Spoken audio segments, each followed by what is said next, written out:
it doesn't matter if you're a day-to-day high school student trying to make ends meet with a good sense of humor, a world-renowned political figure, or a megalomaniac crazy person hell-bent on unendless wanton destruction and suffering.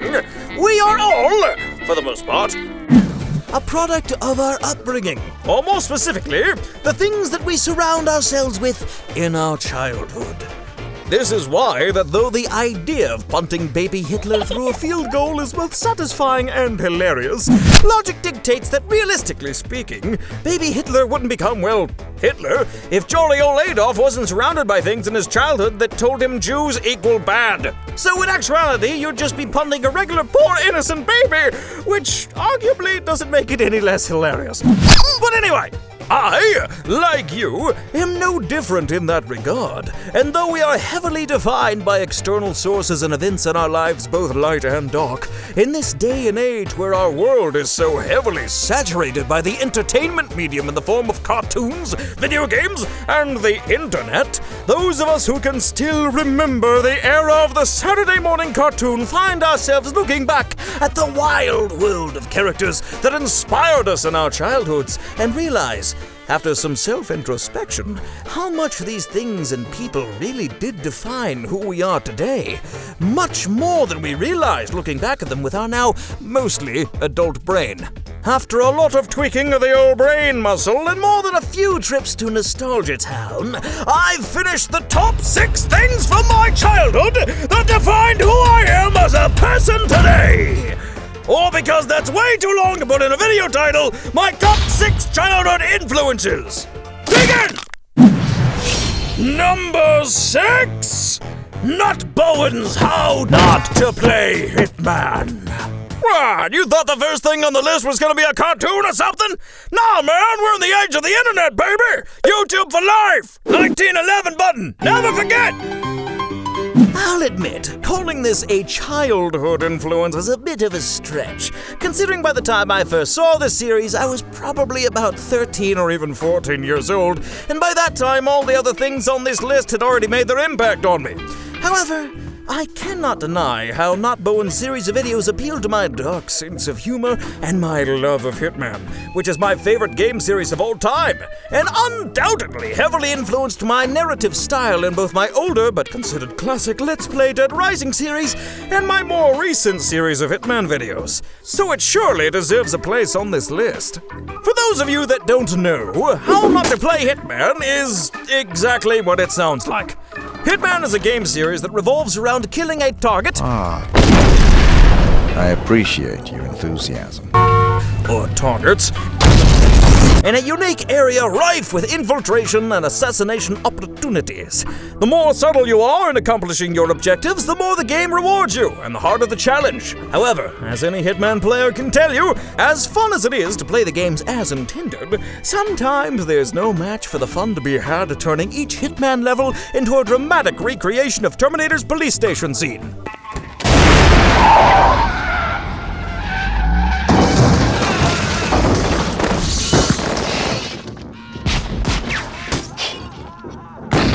NotBowen's How Not to Play Hitman is exactly that, except it has a series of amazingly written subtitles communicating Agent 47's inner monologue overlaid on the video to the oddly fitting musical hits of There Might Be Giants.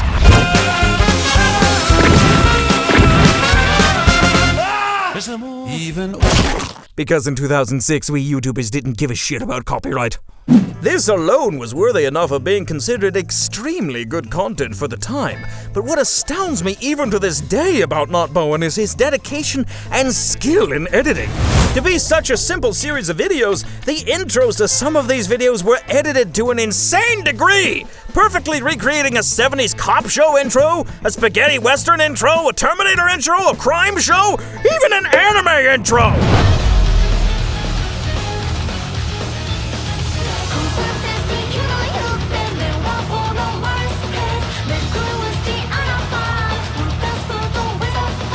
By today's standards, this is considered pretty decent content, but keep in mind, this was in 2006! In 2006, this level of skill and dedication in a video was extremely uncommon, with very few special exceptions like Angry Video Game Nerd.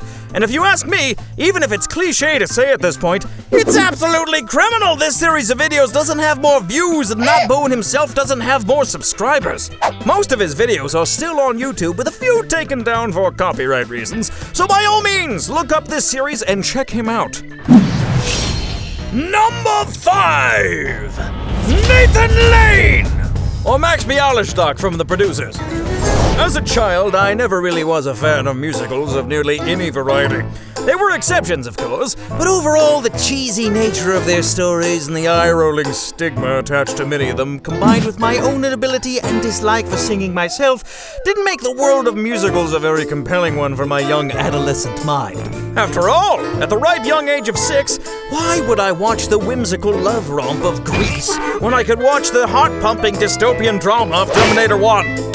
This is not bullshit. I'm not lying. I actually did watch Terminator 1 when I was 6 years old because my dad took me by the hand one day and told me, I need to prepare you for the future, son, and made me watch it, and it was the best thing ever! My view on musicals, however, changed slightly when I was introduced to Mel Brooks's 2005 edition of The Producers. This was a musical that wasn't cheesy or cliche. It was funny, adult, catchy, and one of the lead characters was basically me! Here, go. Buy bullets. Kill all the actors. I must kill all the actors. For whatever reason, I found the character of Max Bialystock extremely relatable and interesting. Certainly not helped by the fact that my perception at the time was me and Nathan Lane had similar voices, and Nathan Lane himself could basically pass for my 40-year-old brother. A fact I find hilarious because he looks nothing like my actual 40-year-old brothers. I don't know why, but Nathan's comedic timing combined with the sleazy nature of the character really struck a chord with me. And before you know it, I found myself emulating it whenever I got flustered or found myself in any position of bargaining. Wait a minute. My name's not Alvin. That's not my life. Somebody else's life is flashing before my eyes. What the hell is that about? I related most to Max Bialystock, of course, but looking back and realizing Nathan Lane was also Timon, another one of my favorite childhood characters, it'd be a disservice to not count Nathan Lane's career as a whole and not just one character as an influence on the person I am today, which is why he's on the list. Number 4! Ace Ventura and the Mask! Or basically just Jim Carrey, in general. Oh, come on, I know some of you had to see this coming. When it comes to the personality you all know as the one, the only PhantomSavage, I can't think of any one actor more influential to that side of my personality than Jim Carrey.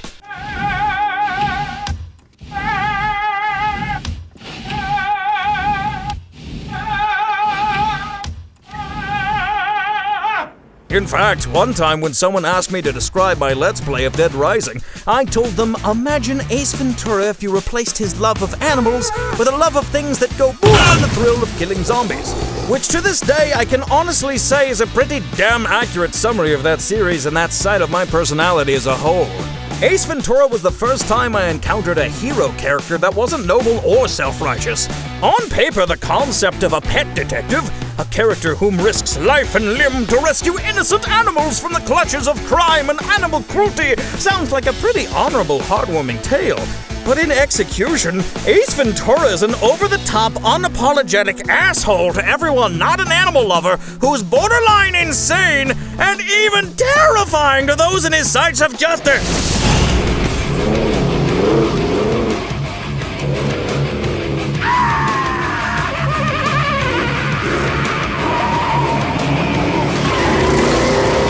Context, Ace Ventura could practically pass as an eco-terrorist and supervillain with a Joker-like grin and deadly enthusiasm, which makes him as a lead character all the more interesting and his antics to achieve his goals all the more amazing. Hi, I'm looking for Ray Finkel and a clean pair of shorts. And of course, it's not just Ace Ventura. It's also worth noting that the reason why I even like swing music and zoot suits to this day is because of this!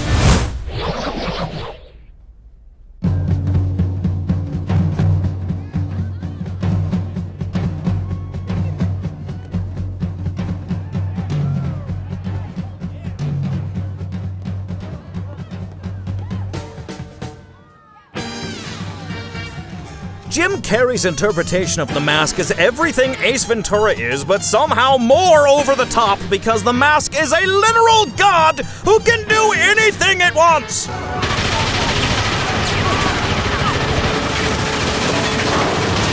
as much as I'd like to go into the fact that the comic book version of The Mask is even better than the movie version, which is somehow tame in comparison, that's a video for another day. It's no secret the works of Jim Carrey were a huge influence on me, to the point of shame if I'm going to be honest. For the few of you old enough to remember the Bastard Brothers before we were, well, the Bastard Brothers, and we were known only as Cool-Coms, you might remember one of the running gags in our first series on our channel was KZ calling me Jim Carrey. Unbeknownst to you, and probably unbeknownst to him, I reacted to this, shall I say, evocatively. Through door number one. Yeah. We have Jim Carrey over here. As it was at the time one of the few things I was self-conscious about. Jim Carrey was such an influence on a lot of my behavior, I caught myself even moving like him, emulating some of his body language without meaning to. So if a character or an actor makes a strong enough of an impact for a young adolescent me to be self-conscious about not acting like him all the time, I say it deserves a place on the list. Number 3! Greaseman!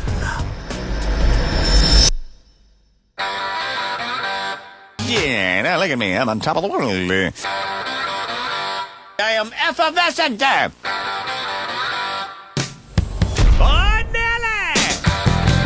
This one is just a tad bit on the obscure side. And honestly, when writing this, it almost didn't make the list until I went back to listen to some old radio shows and realized just how much of an impact Greaseman made on my commentary style in general without me ever realizing it. Any blind date I've ever had.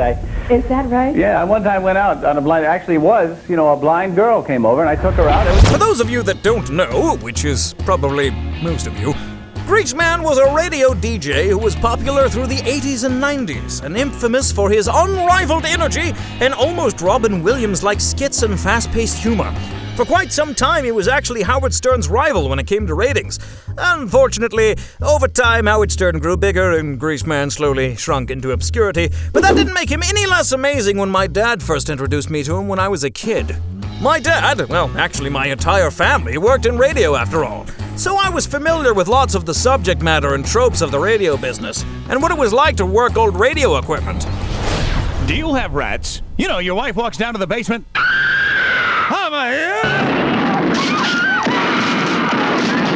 Well, call Blauman Rat Control. We're on the scene now. We don't kill the rats, we train them. That's right, your rat problem's gone because your rats march around the basement, never to intrude on your kitchen again. Call Blauman Rat Control. When you've got a problem, we've got an answer. 683-3669. The real funny part is, however, is that I remember listening to a lot of Greaseman when I was younger, finding it particularly funny, but I never considered how much of an impact his speech style and comedy made on the kind of content I would produce on my channel.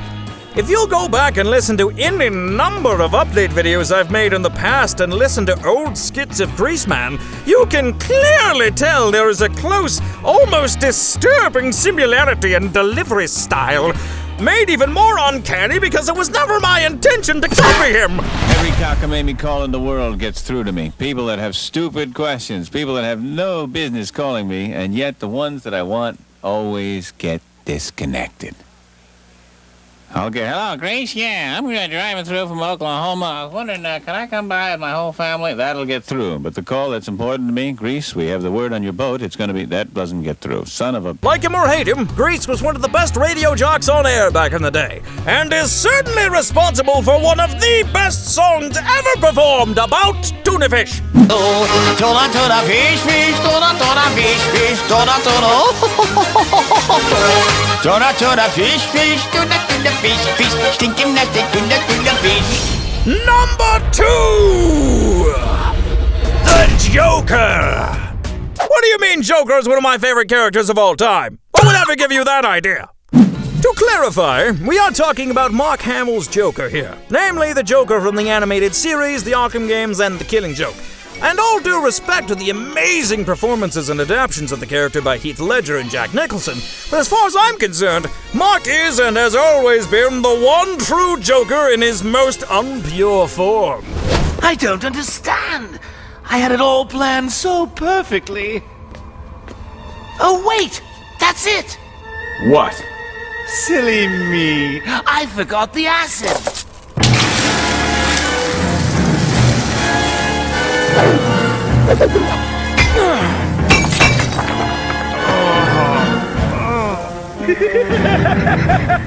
Oh, what's the matter, Soupy? And, from a vocal standpoint, I can't think of anyone on the list more influential on me than him. Nathan Lane, Ace Ventura, and Greaseman have all had their subtle nuances creep into my voice when I'm performing, for sure. But keep in mind, that's when I am performing! As awesome as it be, I don't sound like this all the time. I am capable of talking like a normal person when I want to, see? But Hamill's Joker had such an impact on me from such a young age that his performance is permanently ingrained in my voice forever! Because I laugh like him! I'm not joking! I really do laugh like his Joker! Oh, I had so much fun. It's like you're trying to make your laugh louder as you do it. Jesus Christ, you fake motherfucker. I'm not fake. That's legitimate. That is legitimately how my laugh is. Your joy is so horrible. It's great! It's not even something I can control, and it used to be so much worse when I was younger. I've heard that laugh for so long and emulated it so much that it basically became my real laugh. See, Batsy, I think of everything. But I do owe more to the Joker than just my laugh, of course. Outside of being able to do a fairly decent impression of Hamill's performance, I actually owe much more to the Joker on a more profound and honestly personal level. Primarily because his philosophy, though sometimes bleak, is so interesting and oddly inspiring. We all have our good times and dark times, and most often the dark times in our lives and how we deal with them is what defines us most. And for me, a huge part of dealing with my own demons was looking to characters like the Joker who thrived on the darkness around them to strengthen themselves. Joker, for example, no matter how bleak or how dark the world got, looked at the world as a joke that even when facing his own mortality in the face of ultimate power, would just laugh like a madman.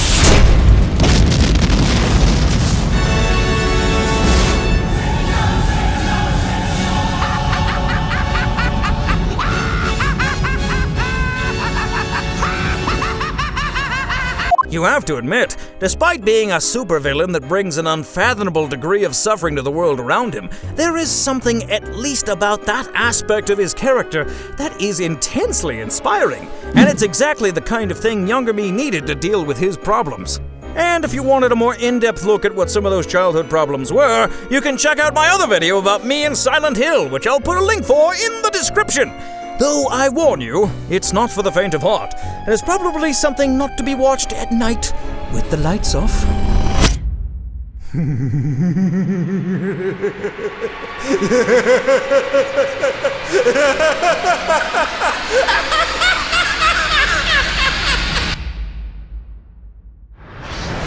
And number one is...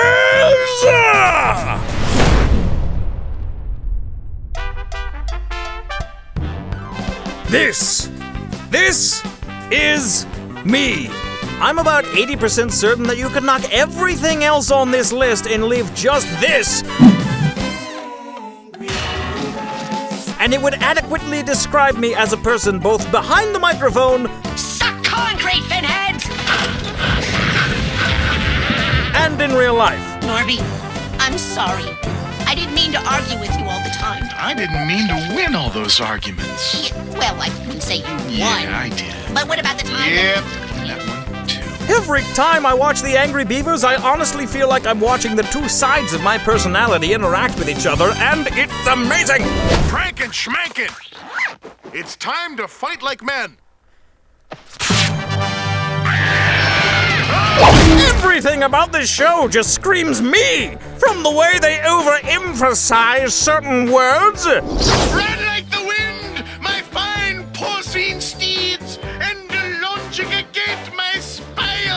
the way Norbert screams, to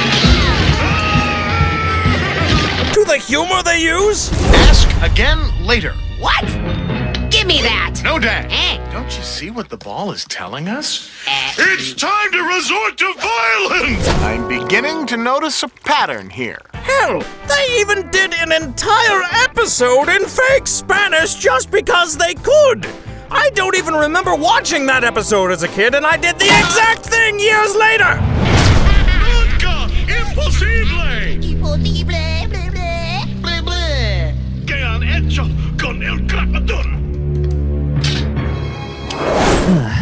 Phantom, Uh-huh. when I said your overall opinion of me, that does not mean play the chicken dance while speaking Spanish. You son of a bitch! Wait, what? I skipped to the end, and I hear the chicken dance and him speaking in Spanish. You know what? Hold on. Let me... Oh my god, Hold on. La cosa es hombre ni con Luis Chávez. Es que realmente es un tipo agramada. No! No! I hear my real name, too! This show was probably the earliest in my childhood among all the others on the list, and most likely the most impactful. And again, it was one of those funny situations where not so long ago, I remember saying, man, I love this cartoon, without realizing just how much I've borrowed from its humor over the years until I started watching it again. I've got to say, going back to watch some of the classic episodes, some of which I don't even remember, it's almost shocking to see how much of my personality and sense of humor came from it. As the same can be said about everything else on this list. We are all our own unique people, but if you asked me to make a PhantomSavage milkshake with only 6 ingredients, I'd ask, what the hell is wrong with you? I don't have any milkshakes and I don't want any boys in my yard. Go away! Thought this was a fun video? Well, you should check out my other content like my comic dubs, my Savage plays, or even this particularly fun little video of me sorting myself into a Harry Potter house. And if you really like my content, you can always donate to my Patreon, which I will link in the description. Oh, and before I forget, thank you everyone for the well wishes. If you couldn't tell, my head cold is feeling much better, and hopefully I'll be doing more of these kinds of videos with my free time. Anyway, good night and Godspeed.